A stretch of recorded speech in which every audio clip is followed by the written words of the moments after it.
Ya, saludos. Aquí te está hablando Cuba Allende. Estoy conduciendo ahora mismo, ¿verdad? Pero bueno, quiero enviar saludos ahí a todos los fans de Chaos Latin Gamer.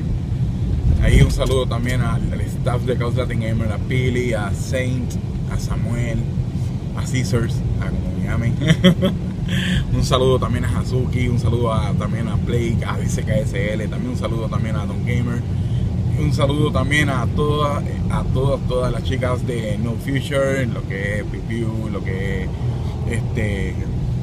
es Katy.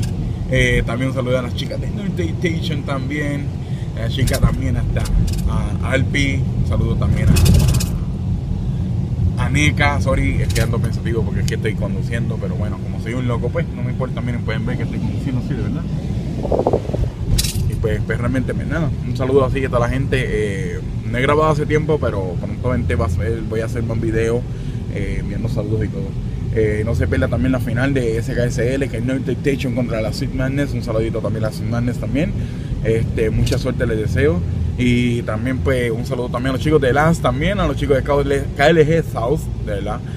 A Promo, a myself, a toda esa gente que están practicando duro para la WCG, a ver si le caen. También un saludito también a los chicos de Counter Strike Global Offensive. Obviamente también a las chicas de No Game. También, oye, a la Loche, a todos, a todas. Un saludito, y a Clean también.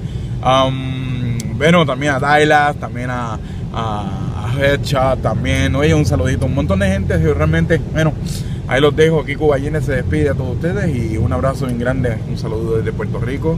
Y bueno, lo más seguro pues nos veremos en Chile. Para la WCG voy para allá. Y francamente pues espero de mucho éxito. Que viva el eSport. Ahí Cuba Allende se despide. Chao.